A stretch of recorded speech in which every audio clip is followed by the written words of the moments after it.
Eu sou Mário Persona e essas são as respostas que eu dei aos que me perguntaram sobre a Bíblia. A carta aos Efésios eu considero uma das mais difíceis da Bíblia, de entender, né? Porque ela trata do assunto mais elevado que existe na palavra de Deus, que é o mistério de Cristo, o mistério da igreja, o mistério do corpo de Cristo, que não foi revelado, não tinha sido revelado nem para os profetas do Antigo Testamento, e nem sequer para os apóstolos, exceto para Paulo. Paulo foi o primeiro a receber essa revelação do que é o corpo de Cristo, do que é a igreja.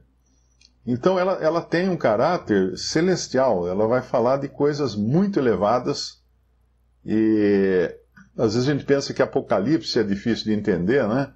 Apocalipse tem os símbolos, a simbologia é que pode atrapalhar um pouco o entendimento. Mas Apocalipse é uma continuação do Antigo Testamento. É como se nós terminássemos o Novo Testamento e aí voltássemos a um restinho que sobrou do Antigo Testamento, que é o livro de Apocalipse. Porque ele ali vai falar de novo do mundo, de Israel, das coisas daqui, em relação ao futuro. E aqui, em Efésios, nesse capítulo 3 aqui, ele falou nos versículos 1 e 2, ele abriu um assunto. Aí ele coloca um parênteses, que ele vai explicar do versículo 3 em diante, como me foi este mistério manifestado pela revelação, como antes um pouco vos escrevi. Ou seja, ele não chegou a essa conclusão por ter aprendido com os apóstolos, nem por ter lido o Antigo Testamento. Ele recebeu por revelação essas coisas. E ele vai com essa revelação, explicando esse parêntese que ele abre aqui, ele vai até o versículo 12, mais ou menos. E aí no versículo 13, portanto vos peço que não desfaleçais nas minhas tribulações por vós, que são a vossa glória. Por causa disto, me ponho de joelhos perante o Pai de nosso Senhor Jesus Cristo, do qual toda a família nos céus e na terra toma o nome. Ele tratou aqui de assuntos que às vezes até a tradução dessa versão aqui nos atrapalha um pouco. Por exemplo, no versículo 8, a mim, o mínimo de todos os santos, me foi dada esta graça de anunciar entre os gentios, por meio do Evangelho, as riquezas incompreensíveis de Cristo, e demonstrar a todos qual seja a dispensação do mistério, que desde os séculos esteve oculto em Deus, que tudo criou por meio de Jesus Cristo. Agora, esse todos aqui, ele tem uma abrangência muito maior do que apenas seres humanos, do que apenas gentios ou judeus ou igreja. Porque o que Deus vai demonstrar através da igreja, né, dessa dispensação do mistério que esteve oculto em Deus, que tudo criou por meio de Jesus Cristo, ele vai explicar no versículo 10, para que agora, pela igreja, a multiforme sabedoria de Deus seja conhecida dos principados e potestades nos céus. Então, quando ele fala de demonstrar a todos qual seja a dispensação do mistério, não é a todos os seres humanos apenas, é a todos os seres, inclusive anjos, demônios, tudo. Todos os seres inteligentes criados por Deus. Por isso que ele entra no versículo 10, ele fala, para que agora pela igreja a multiforme sabedoria de Deus seja conhecida dos principados e potestades nos céus. Quem são esses principados e potestades nos céus? São todos os seres espirituais que estão de olho na igreja, como nós vimos numa outra ocasião, uma outra passagem, não é? Aprendendo agora, observando a igreja, vendo até os apóstolos como um espetáculo feito para anjos e homens.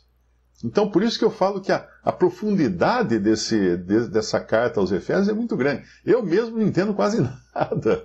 Eu não entendo quase nada. Realmente eu precisaria estudar mais Efésios para entender melhor isso aqui.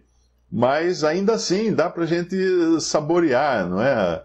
E saber que nós somos incluídos em todas essas bênçãos espirituais e infelizmente, grande parte da cristandade não tem isso. Não que não tenham as bênçãos espirituais, não sabe o que tem. Não entende o que tem. Teve uma história uma vez de um homem muito pobre, que durante muitos anos ele viveu pobre num casebre, e ele tinha uma pedra que ele segurava a porta. Aquelas que você põe, às vezes, uma pedra para manter a porta aberta, né, para o vento não bater.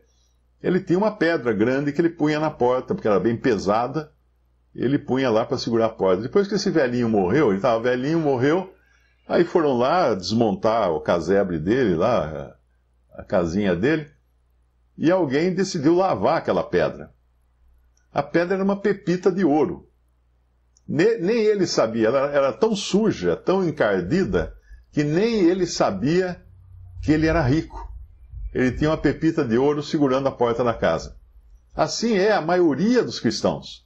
Eles não fazem ideia da herança que eles receberam em Cristo Jesus, porque estão limitados por uma teologia limitada também, né? Uma teologia manca, que não os ajuda a passear pelas verdades que são contidas nas Escrituras. Então, esse parêntese que ele abriu aqui, para explicar, a partir do versículo 3, para falar do mistério de Cristo, a igreja, muitos não desfrutam desse parêntese, porque não foram ensinados que não existe tal parêntese. Foram ensinados de que Israel é agora, a igreja é agora Israel 2.0. A igreja seria uma continuidade de Israel apenas. Não é. Não é.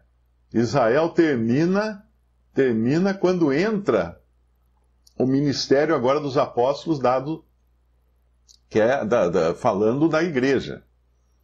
E depois, quando terminar o tempo da igreja na terra, que é um parêntese que já dura 2000 anos, a hora que se fechar esse parêntese, volta o mundo a ser como era no tempo do Senhor Jesus aqui na terra, quando ainda Deus tratava com Israel. Tanto é por isso que havia o templo, havia os sacrifícios, os sacerdotes, toda aquela ordem de coisas dos evangelhos voltará a acontecer.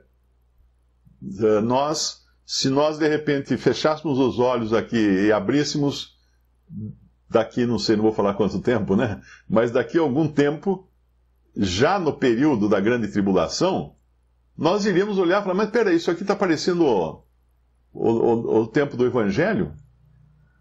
As perseguições, as coisas que vão acontecer, que acontecia contra os discípulos lá, né? Então muitos não desfrutam, infelizmente. Então tem essa... Deus deu um período que é o do Antigo Testamento até entrar na atual dispensação. Há um parêntese, então, que já dura 2000 anos. No momento em que a igreja for tirada da terra, for arrebatada da terra, será fechado esse parêntese e as coisas voltarão a correr como se não tivesse existido nada entre o começo da igreja e o fim da igreja. Como se emendasse. Eu gosto de ver, às vezes o Lemão explica isso. Ele pega uma folha de papel comprida e tem um risco, que é a linha do tempo. Então lá ele marca várias coisas, e daí tem uma marca lá que é a cruz, e tem uma marca que é a ascensão do Senhor Jesus e a fundação da igreja. Então ali ele faz uma dobra, ele dobra ali o papel, e depois continua a linha do tempo, aí tem o arrebatamento da igreja, ele faz outra dobra. Aí ele pega essa folha e junta, né, a folha está assim, dobrada, aí ele junta uma dobra na outra. Ele junta uma dobra na outra. O que acontece? Você não enxerga o tempo da igreja, o período da igreja. Está escondido, porque sempre esteve escondido. Sempre foi um segredo guardado em Deus. Mas a hora que você abre a folha, aí você entende. Tinha uma coisa ali, tinha um tempo ali que não foi computado, né, pelo menos para os antigos, para os profetas do Antigo Testamento, era um mistério. Mas aí volta, aí emenda. Aí emenda uma coisa na outra. Aí é como se tivesse parado no tempo dos apóstolos, lá nos evangelhos, e retomado o relógio profético no tempo agora da grande tribulação. Primeiro vem o princípio das dores e depois a grande tribulação. Então, o relógio profético do Antigo Testamento está parado. Não queira encontrar no Antigo Testamento profecias para a época atual, para esses 2000 anos da igreja. Não queira encontrar. Você vai encontrar muitas figuras, né, que você pode, às vezes, se deliciar com certas figuras e pode até entender coisas. Por exemplo, por que os judeus sofreram tanto no nazismo? Mas não foi só no nazismo que eles sofreram muito no comunismo também, eles sofreram muito antes, até durante outros reinados, né? Eles sempre foram cativos, levados para todo canto, foram quase que totalmente dizimados.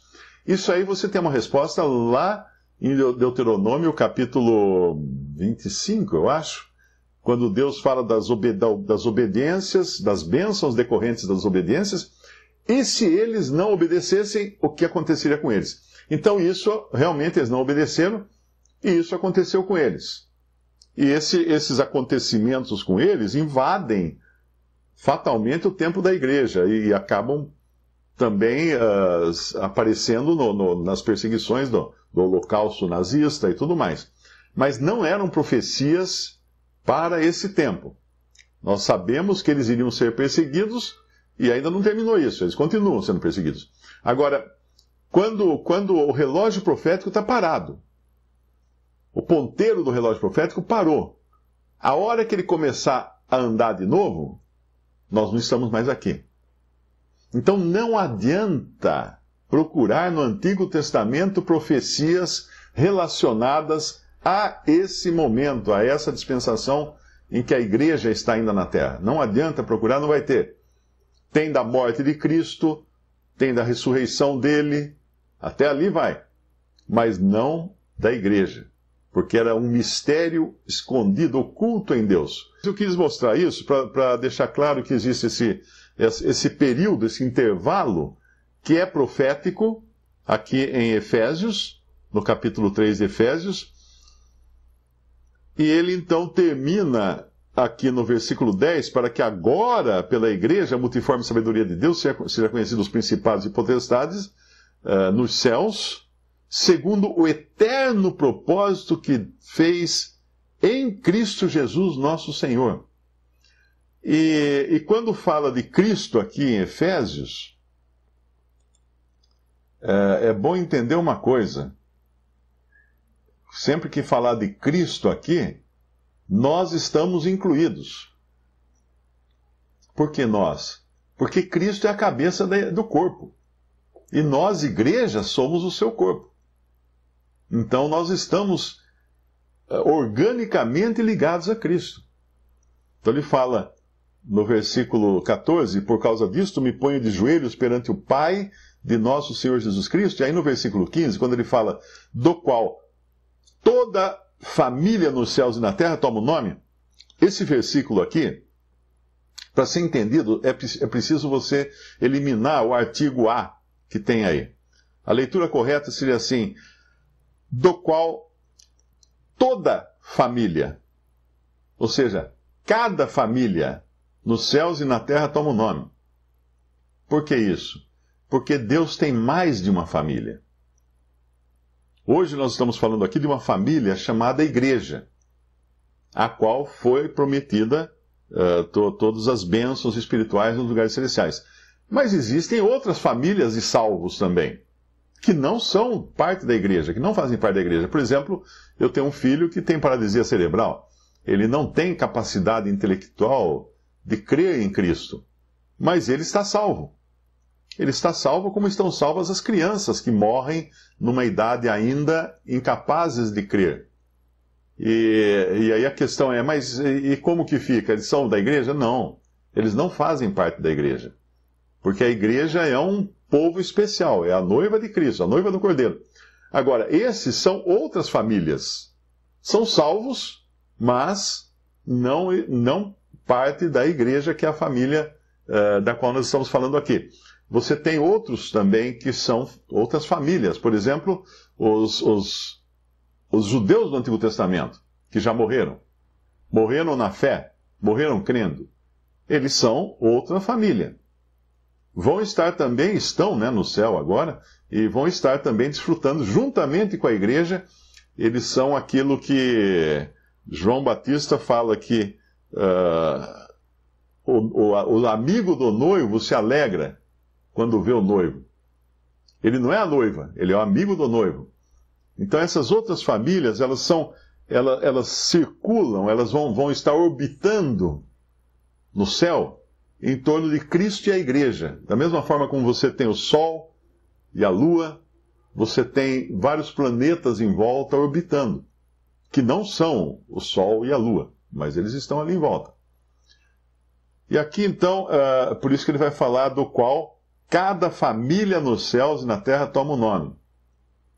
Porque é impossível a salvação sem ser por meio de Cristo. Então, ainda que esses não sejam a igreja, eles serão identificados sim com Cristo, porque eles foram salvos pelo mesmo sacrifício, pelo mesmo sangue derramado. Visite respondi.com.br. Adquira os livros ou baixe e-books. Visite 3minutos.net. Baixe o aplicativo.